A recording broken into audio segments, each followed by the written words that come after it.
হঠাৎ একদিন বন্ধুদের মুখে শুনতেছি সেনাবাহিনী সার্কুলার ছাড়ছে, বন্ধুরা সবাই আবেদন করতে যাচ্ছে। আমি তখন এসএসসি পাস করে ইন্টারে ভর্তি হয়েছি।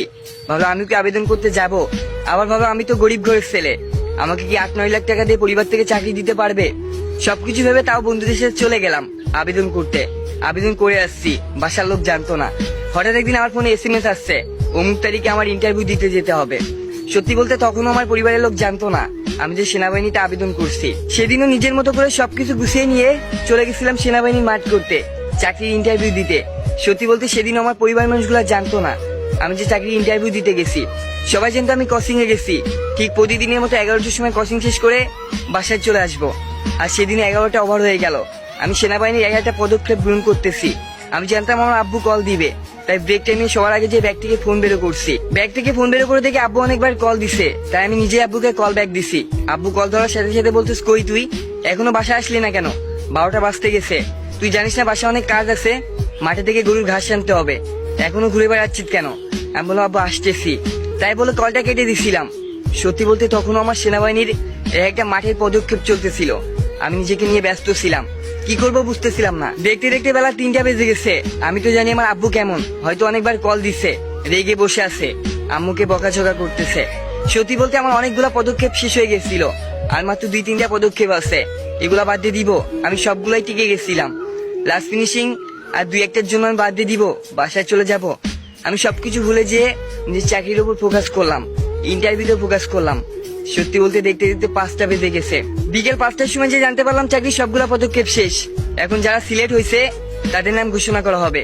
সত্যি বলতে 5-6 হাজার মানুষের মধ্যে মাত্র 13 জন টিকেছিলাম। আর এই 13 জনের মধ্যে 3 জন বাদ দিয়ে দিবে, 10 জনকে তারা সিলেক্ট করবে। একে একে সিলেক্ট করার সবার নাম ঘোষণা করতে শুরু করলো।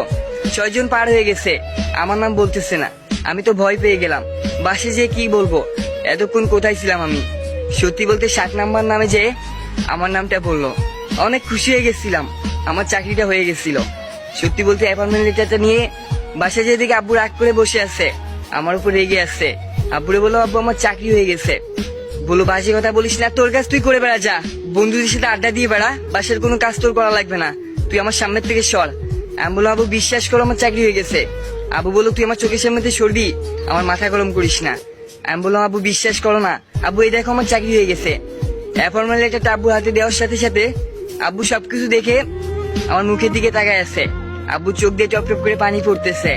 আব্বু আমার জড়ায় ধরে বলতেছে, কত অকর্ম ঢেকি বলে তোকে গালি দিচ্ছি, আমার সেই অকর্ম ঢেকিটা আজকে চাকরি পেয়ে গেছে। আমি বললাম, আব্বু চেয়ারম্যানের কাছে যেতে হবে, তার একটা সই লাগবে, অমুক তারিখ থেকে আমার জয়েন।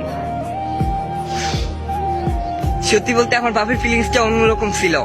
আমি নিজেও অনেক হ্যাপি ছিলাম, আমার চাকরি হয়ে গেছে। ভাই আমার আম্মু ঘরে দুয়ারে দাঁড়াইছিল, আমার কথাগুলো শুনে ছুটে আইছে, এসে কাঁদতে কাঁদতে আমাকে জড়ায় ধরে বলতেছে, আমার বলটা চাকরি পাইছে, আমার স্বপ্ন পূরণ হয়েছে। সত্যি বলতে একটা ছেলেই জানে চাকরি পাওয়াটা তার জীবনে কতটুকু আনন্দের, তার পরিবারের কাছে কতটুকু আনন্দের। সত্যি বলতে এতক্ষণ যার গল্পটা শুনলেন, সে প্রথম কমেন্টে আছে দেখেন, তার চাকরি আজকে 3 বছর, সে অনেক কষ্টের পরে নিজের লাইফ পরিবর্তন করছে। সত্যি বলতে কপালে যদি থাকে যে কোনো ভাবে আপনার কাছে পৌঁছে যাবে, তাই লাইফে প্যারা নেওয়ার কোনো দরকার নাই। সত্যি বলতে আল্লাহ চাইলে সবকিছু চেঞ্জ করে দিতে পারে।